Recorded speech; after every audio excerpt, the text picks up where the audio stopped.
नमस्ते दोस्तों। मुंशी प्रेमचंद की कहानी दो बैलों की कथा आइए सुनते हैं।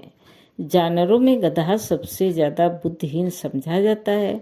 हम जब किसी आदमी को पहले दर्जे का बेवकूफ़ कहना चाहते हैं तो उसे गधा कहते हैं। गधा सचमुच बेवकूफ़ है या उसके सीधेपन, उसकी निरापद सहिष्णुता ने उसे ये पदवी दे दी है, इसका निश्चय नहीं किया जा सकता।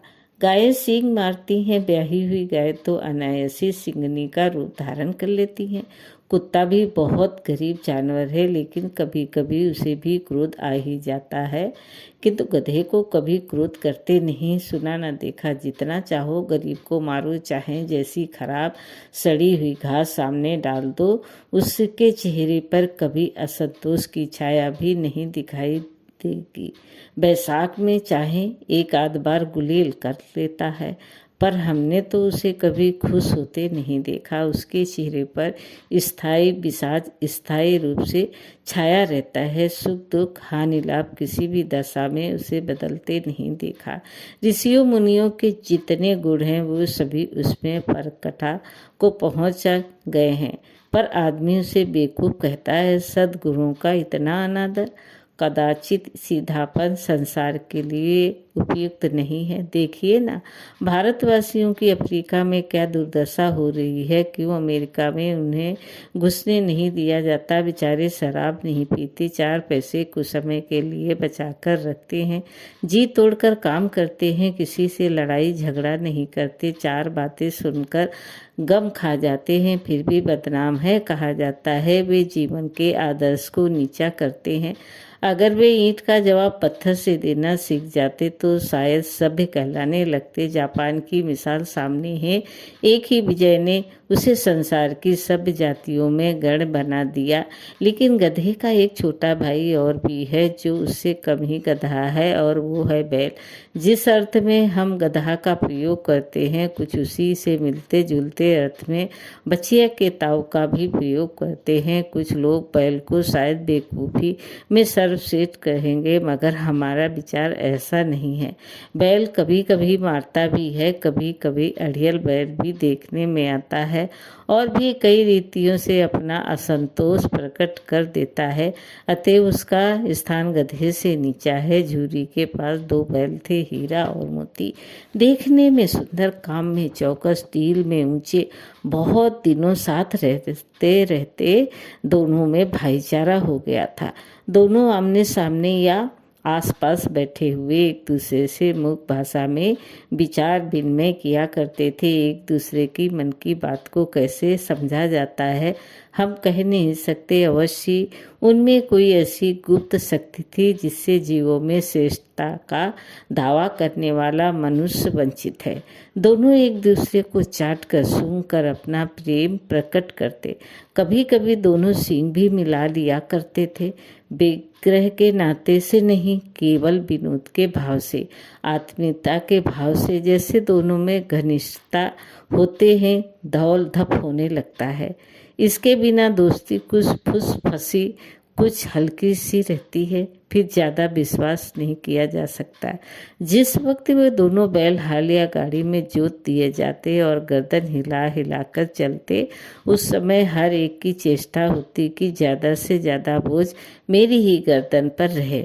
दिन भर के बाद दोपहर या संध्या को दोनों खुलते तो एक दूसरे को चाट चूट कर अपनी थकान मिटा लिया करते। नाद में खली भूस पड़ने के बाद दोनों साथ उठते, साथ नाद में मुँह डालते और साथ ही बैठते थे। एक मुंह हटा लेता तो दूसरा भी हटा लेता था। संयोग की बात थी, झूरी ने एक बार गोई को ससुराल भेज दिया। बैलों को क्या मालूम वे कहाँ जा रहे हैं। समझे मालिक ने हमें बेच दिया। अपना यूं बेचा जाना उन्हें अच्छा लगा या बुरा कौन जाने, पर झूरी के साले गया को घर तक गोई ले जाने में दांतों पसीना आ गया। पीछे से हाँकता तो दोनों दाएं बाएं भागते, पगहिया पकड़कर आगे से खींचता तो दोनों पीछे की ओर जोर लगाते, मारता तो दोनों सींगे नीचे करके हुक्कारते। अगर ईश्वर ने उन्हें प्राणवाणी दी होती तो झूरी से पूछते, तुम हम गरीबों को क्यों निकाल रहे हो? हमने तो तुम्हारी सेवा करने में कोई कसर नहीं उठा रखी। अगर इतनी मेहनत से काम न चलता था और काम ले लेते, हमें तो तुम्हारी चाकरी में मर जाना कबूल था। हमने कभी दाने चारे की शिकायत नहीं की। तुमने जो कुछ खिलाया वो सिर झुकाकर खा लिया। फिर तुमने हमें इस जालिम के हाथ क्यों बेच दिया? संध्या समय दोनों बैल अपने नए स्थान पर पहुँचे। दिन भर के भूखे थे, लेकिन जब नाद में लगाया गए तो एक ने भी उसमें मुंह नहीं डाला। दिल भारी हो रहा था। जिसे उन्होंने अपना घर समझा रखा था वो आज उनसे छूट गया। ये नया घर, नया गांव, नए आदमी उन्हें बेगाने से लगते थे। दोनों ने अपनी मूक भाषा में सलाह की, एक दूसरे को कनखियों से देखा और लेट गए। जब गांव में सोता पड़ गया तो दोनों ने जोर मार का पगहा तोड़ा डाले और घर की तरफ चले। पगहे बहुत मजबूत थे, अनुमान न हो सकता था कि कोई बैल उन्हें तोड़ सकेगा, पर इन दोनों में से इस समय दूनी शक्ति आ गई थी। एक एक झटके में रस्सियां टूट गई। झूरी प्रातःकाल सोकर उठा तो देखा कि दोनों बैल चरनी पर खड़े हैं। दोनों की गर्दनों में आधा आधा गराव लटक रहा था। घुटने तक पांव कीचड़ से भरे हैं और दोनों की आंखों में विद्रोह में स्नेह झलक रहा है। झूरी बैलों को देखकर स्नेह से गदगद हो गया। दौड़कर उन्हें गला लगा लिया। प्रेम आलिंगन और चुंबन का वो दृश्य बड़ा ही मनोहर था। घर और गांव के लड़के जमा हो गए और तालियां बजा बजा कर उनका स्वागत करने लगे। गांव के इतिहास में ये घटना अभूतपूर्व न होने पर भी महत्वपूर्ण थी। बाल सभा ने निश्चय किया कि दोनों पशु वीरों का अभिनंदन पत्र देना चाहिए। कोई अपने घर से रोटियां लाया, कोई गुड़, कोई चोकर, कोई भूसी। एक बालक ने कहा, ऐसे बैल किसी के पास न होंगे। दूसरे ने समर्थन किया, इतनी दूर से दोनों अकेले चले आए। तीसरा बोला, बैल नहीं है, वे उस जन्म के आदमी हैं। इसका प्रतिवाद करने का किसी को साहस नहीं हुआ। झूरी की स्त्री ने बैलों को द्वार पर देखा तो जल उठी, बोली, कैसे नमक हराम बैल हैं कि एक दिन महाकामना किया भाग खड़े हुए। झूरी अपने बैलों पर ये अपेक्षा न सुन सका। नमक हराम क्यों? चारा दाना न दिया होगा तो क्या करते? स्त्री ने रूप के साथ कहा, बस तुम ही तो बैलों को खिलाना जानते हो और तो सभी पानी पिला पिला कर रखते हैं। झूरी ने चिल्लाया, चारा मिलता तो क्यों भागते? स्त्री चिढ़ गई, भागे इसलिए कि वे लोग तुम जैसे बुद्धुओं की तरह बैल को सहलाते नहीं, खिलाते हैं तो रगड़कर जोतते भी हैं। ये दोनों ठहरे कामचोर भाग निकले। अब देखूं कहाँ से खली और चोकर मिलता है। सूखे भूसे के सिवा कुछ न दूंगी, खाएं चाहे मरे। वही हुआ। मजूर की बड़ी ताकीद की गई कि बैलों को खाली भूसा दिया जाए। बैलों ने नाद में मुंह डाला तो फीका फीका, ना कोई चिकनाहट ना कोई रस। क्या खाए? आशा भरी आंखों से द्वार की ओर ताकने लगे। झूरी ने मंजूर से कहा, थोड़ी सी खली क्यों नहीं डाल देता बे? मालकिन मुझे मार ही डालेगी। चुरा कर डाला ना दादा, पीछे से तुम भी उन्हीं की सी कहोगे। दूसरे दिन झूरी का साला फिर आया और बैलों को ले चला। अब कि उन्होंने दोनों को गाड़ी में जोता। 2-4 बार मोती ने गाड़ी को खाई में गिराना चाहा, पर हीरा ने संभाल लिया। वो ज़्यादा सहनशील था। संध्या समय घर पहुंचकर उसने दोनों को मोटी रस्सियों में बांधा और कल की शरारत का मजा चखाया। फिर वही सूखा भूसा डाल दिया। अपने दोनों बैलों को खाली चूनी सब कुछ दी। दोनों बैलों का ऐसा अपमान कभी न हुआ था। झूरी ने उन्हें फूल की छड़ी से भी छूता था। उसकी टिटकार पर दोनों उठने लगते थे। यहाँ मार पड़ी, आहत सम्मान की व्यथा तो थी ही, उस पर मिला सूखा भूसा। नांद की तरफ आंखें तक न उठाई। दूसरे दिन गया ने बैलों को हल में जोता, पर इन दोनों ने जैसे पावना उठाने की कसम खा ली थी। वो मरते मरते थक गया, पर दोनों ने पावना उठाया। एक बार जब उस निर्दयी ने हीरे की नाक पर खूब डंडे जमाए तो मोती का गुस्सा काबू से बाहर हो गया। हल लेकर भागा। हल, रस्सी, जुआ, जोत सब टूट टाट कर बराबर हो गया। गले में बड़ी बड़ी रस्सियां ना होती तो दोनों पकड़ाई में ना आते। हीरा ने मूक भाषा में कहा, भागना व्यर्थ है। मोती ने उत्तर दिया, तुम्हारी तो इसने जान ही ले ली थी, अब की बड़ी मार पड़ेगी। पर ने 2 बैल का जन्म लिया है तो मार से कहाँ तक बचेंगे। गया 2 आदमियों के साथ दौड़ा आ रहा था, दोनों के हाथों में लाठियां हैं। मोती बोला, कहो तो दिखा दूं मजा, मैं भी लाठी लेकर आ रहा हूँ। हीरा ने समझाया, नहीं भाई, खड़े हो जाओ, मुझे मारेगा तो मैं 1-2 को गिरा दूंगा, नहीं हमारी जाति का ये धर्म नहीं है। मोती दिल में ऐंठ कर रह गया। गया आ पहुंचा और दोनों को पकड़कर ले चला। कुशल हुई कि उसने इस वक्त मारपीट न की, नहीं तो मोती पलट पड़ता। उसकी तेवर देख गया और उसके सहायक समझ गए कि इस वक्त टाल जाना ही भलमंद सामत है। आज दोनों के सामने फिर वही सूखा भूसा लाया गया। दोनों चुपचाप खड़े रहे। घर में लोग भोजन करने लगे। उस वक्त छोटी सी लड़की 2 रोटियां लिए निकली और दोनों के मुंह में देकर चली गई। उस एक रोटी से उनकी भूख तो क्या शांत होती, पर दोनों के हृदय को मानो भोजन मिल गया। यहाँ भी किसी सज्जन का वास है। लड़की भैरव की थी, उसकी माँ मर चुकी थी, सौतेली माँ उसे मारती रहती थी, इसलिए इन बैलों से एक प्रकार की आत्मीयता हो गई थी। दोनों दिन भर जाते, डंडे खाते, अड़ते, शाम को थान पर बांध दिए जाते और रात को वही बालिका उन्हें 2 रोटियां खिला जाती। प्रेम के इस प्रसाद की ये बरकत थी कि 2-2 गाल सूखा भूसा खाकर भी दोनों दुर्बल न होते थे, मगर दोनों की आंखों में रोम रोम में विद्रोह भरा हुआ था। एक दिन मोती ने मूक भाषा में कहा, अब तो नहीं सहा जाता हीरा, क्या करना चाहते हो? 1 आध को सींग पर उठाकर फेंक दूं, लेकिन जानते हो वो प्यारी लड़की जो हमें रोटियां खिलाती है उसी की लड़की है जो इस घर का मालिक है। ये बेचारी अनाथ हो जाएगी तो मालकिन को फेंक दूं, वही जो इस लड़की को मारती है। लेकिन औरत जात पर सींग चलाना मना है, ये भूल जाते हो। तुम तो किसी तरह निकलने ही नहीं देते। बताओ, तुड़ाकर भाग चलें? हाँ, ये मैं स्वीकार करता हूँ, लेकिन इतनी मोटी रस्सी टूटेगी कैसे? इसका एक उपाय है, पहले रस्सी को थोड़ा चबा लो, फिर एक झटके में जाती है। रात को जब बालिका रोटियां खिलाकर चली गई तो दोनों रस्सियां चबाने लगे, पर मोटी रस्सी मुंह में न आती थी। बेचारे बार बार जोर लगाकर रह जाते थे।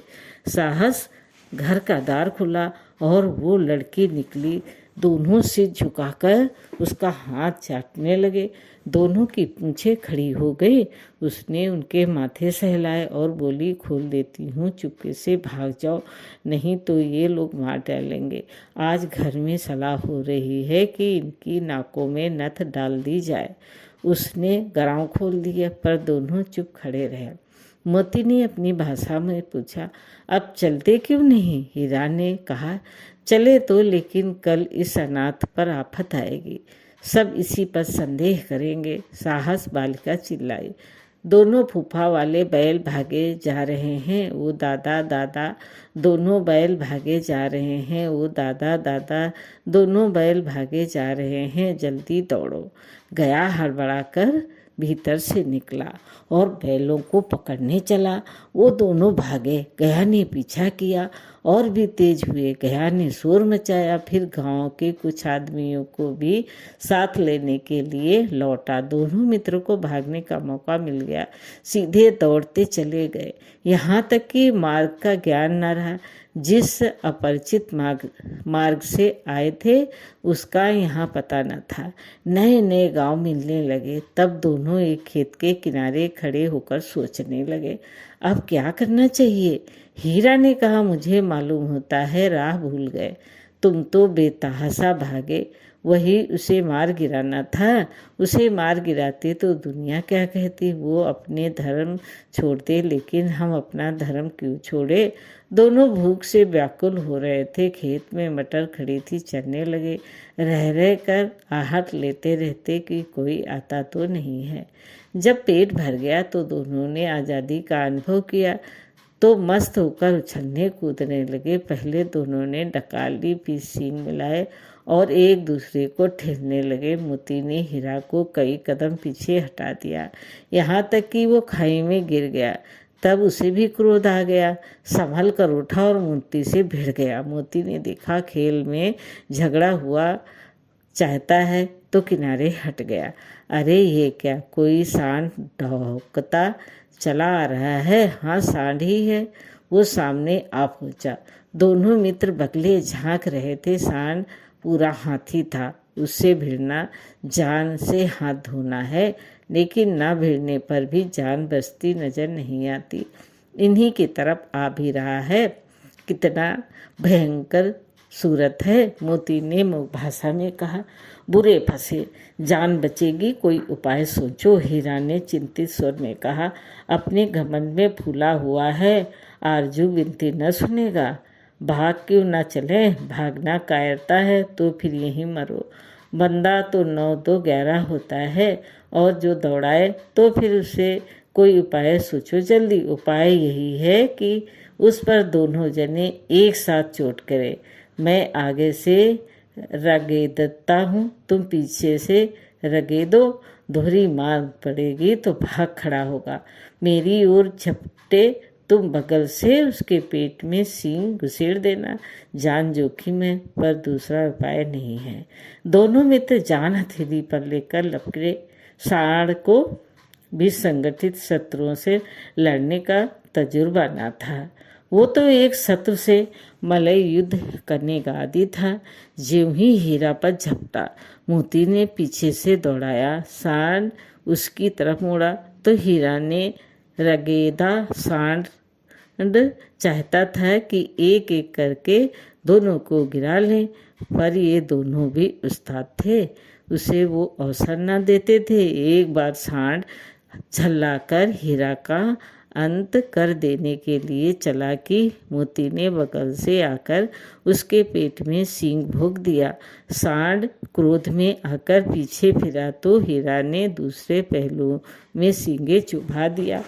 आखिर बेचारा जख्मी होकर भागा और दोनों मित्रों ने दूर तक उसका पीछा किया, यहाँ तक कि सांड बेदम होकर गिर पड़ा। तब दोनों ने उसे छोड़ दिया। दोनों मित्र जीत के नशे में झूमते चले जाते थे। मोती ने संकेतित भाषा में कहा, मेरा जी चाहता है था कि बच्चा को मार ही डालूं। हीरा ने तिरस्कार किया। गिरे हुए बैरी पर सींग न चलाना चाहिए, ये सब ढोंग है। बैरी को ऐसा मारना चाहिए कि फिर न उठे। अब घर कैसे पहुँचेंगे वो सोचो, पहले कुछ खा ले तो सोचे। सामने मटर का खेत था। मोती उसमें घुस गया। हीरा मना करता रहा, पर उसने एक न सुनी। अभी 2 ही 4 ग्रास खाए थे कि आदमी लाठियां लिए दौड़े पड़े और दोनों मित्र को घेर लिया। हीरा तो मेड़ पर था, निकल गया। मोती सिंचे हुए खेत में था। उसके खुर कीचड़ में धंसने लगे, ना भाग सका, पकड़ लिया।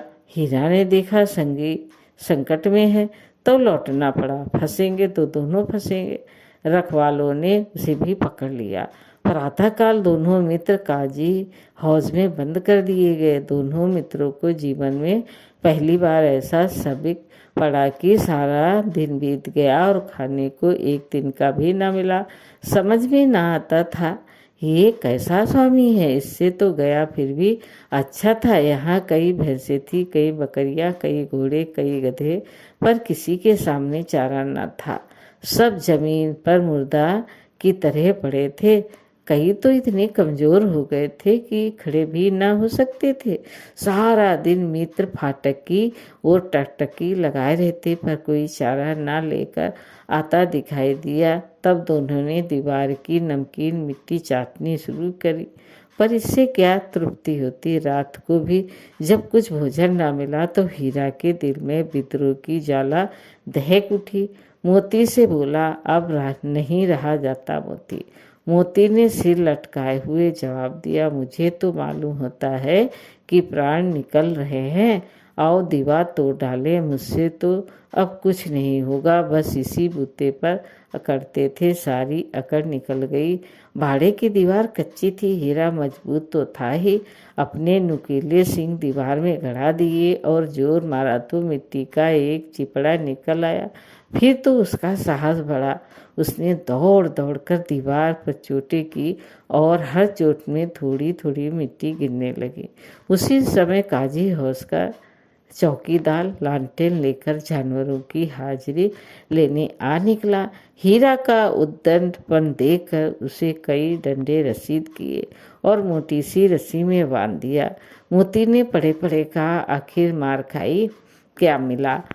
अपने बुत्ते भर जोर तो मार दिया। ऐसा जोर मारना किस काम का कि और बंधन में पड़ गए। जो तो मारता ही जाऊंगा, चाहे कितने ही बंधन पड़ते जाएं, जान से हाथ धोना पड़ेगा। कुछ परवाह नहीं, यूं भी तो मरना ही है। सोचो, दीवार खुद जाती तो कितने जाने बच जाती। इतने भाई यहाँ बंधे, किसी की देह में जान नहीं है। 2-4 दिन यही हाल रहा तो मर जाएंगे।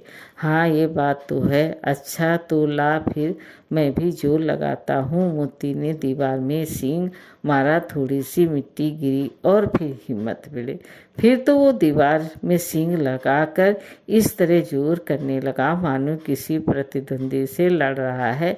आखिर कोई 2 घंटे की जोर आजमाइश के बाद दीवार ऊपर से लगभग 1 हाथ गिर गई। उसने दूनी शक्ति से दूसरा धक्का मारा तो आधी दीवार गिर पड़ी। दीवार का गिरना था कि अधमरे से पड़े हुए सभी जानवर चेत उठे। तीनों घोड़ियां सरपट भाग निकली, फिर बकरियां निकली, इसके बाद भैंस भी खिसक गई, पर गधे अभी तक ज्यों के त्यों खड़े थे। हीरा ने पूछा, तुम दोनों क्यों नहीं भाग जाते? एक गधे ने कहा, जो कहीं फिर पकड़ लिए जाए तो क्या हरज, अभी तो भागने का अवसर है। हमें तो डर लगता है, हम यहीं पड़े रहेंगे। आधी रात के से ऊपर जाग चुकी थी।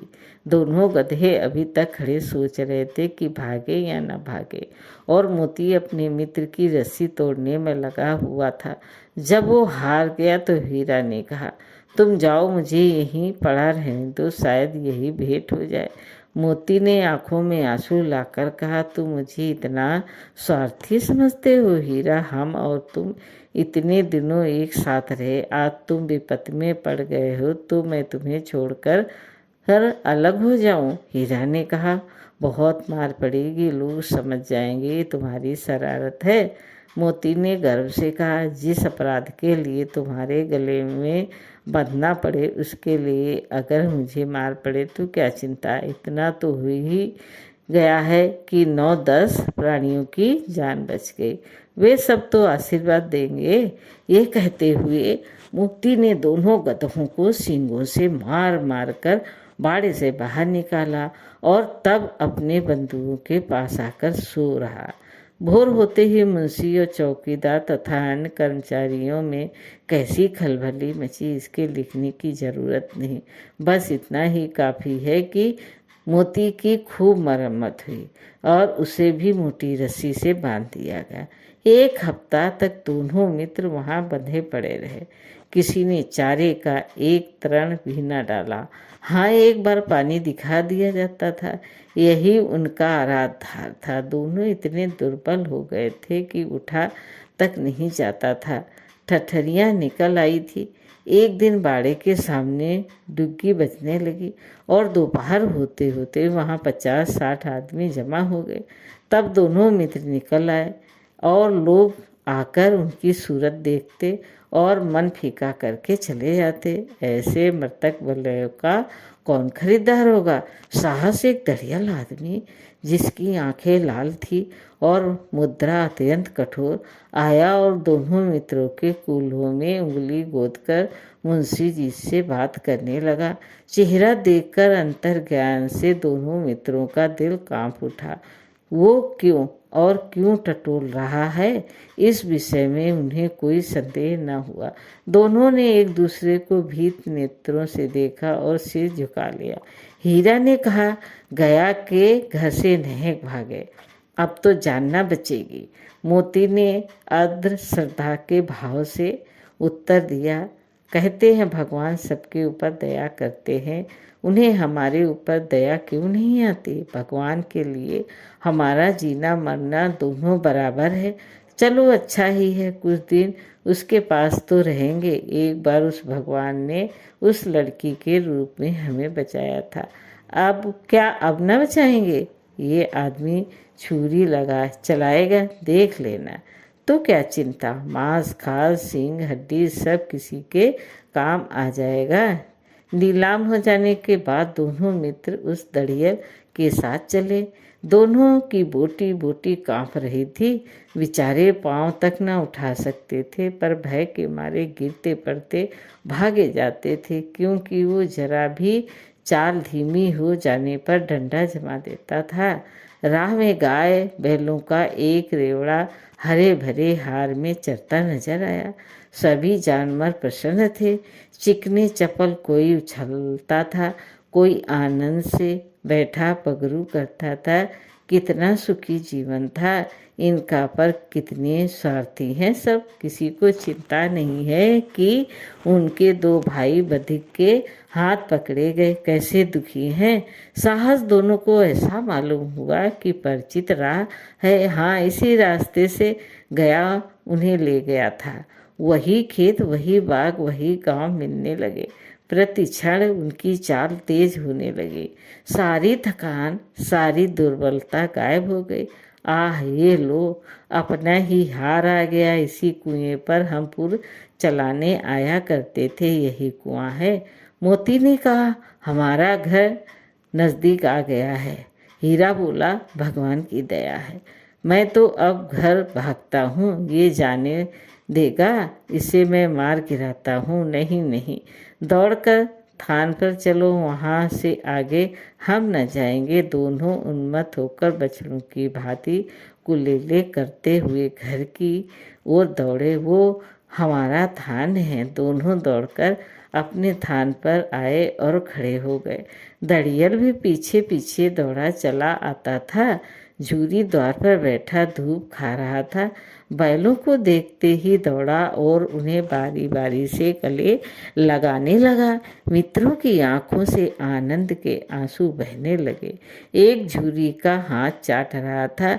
दड़ियल ने जाकर बैलों की रस्सियां पकड़ ली। झूरी ने कहा, मेरे बैल हैं, तुम्हारे बैल कैसे हैं। मैं मवेशी खाने से नीलाम लिए आता हूँ। मैं तो समझता हूँ चुराए लिए जाते हुए चुपके से चले जाओ। मेरे बैल हैं, मैं बचूंगा तो बिकेंगे। किसी को मेरे बैल नीलाम करने का इख्तियार है, जाकर थाने में रपट करा दूँ। मेरे बैल हैं, इसका सबूत ये है कि मेरे द्वार पर खड़े हैं। दड़िया झल्लाकर बैलों को जबरदस्ती पकड़ ले जाने के लिए बढ़ा। उसी वक्त मोती ने सींग चलाया। दड़ियल पीछे हटा। मोती ने पीछा किया। दड़ियल भागा। मोती पीछे दौड़ा। गांव के बाहर निकल जाने पर वो रुका, पर खड़ा दड़ियल का रास्ता देख रहा था। दड़ियल दूर खड़ा धमकियां दे रहा था, गालियां निकाल रहा था कि पत्थर फेंक रहा था, और मोती विजय सूर की भांति उसका रास्ता रोके खड़ा था। गांव के लोग ये तमाशा देखते थे और हंसते थे। जब दड़ियल हार कर चला गया तो मोती अकड़ता हुआ लौटा। हीरा ने कहा, मैं तो डर गया था कि कहीं तुम गुस्से में आकर मार ना बैठो। अब ना आएगा, आएगा तो दूर से ही खबर लूँगा, देखूं कैसे ले जाता है। जो गोली मरवा दे, मर जाऊँगा। पर उसके काम ना आऊँगा। हमारी जान का कोई जान ही नहीं समझता, इसलिए कि हम इतने सीधे हैं। जरा देर में नादों में खली, भूसा, चोकर और दाना भर दिया गया और दोनों मित्र खाने लगे। झूरी खड़ा दोनों को सहला रहा था, वो उनसे लिपट गया। झूरी की पत्नी भी भीतर से दौड़ी दौड़ी आई। उसने आकर दोनों बैलों के माथे चूम लिए। दोस्तों, कहानी कैसी लगी? लाइक करें, सब्सक्राइब करें। धन्यवाद।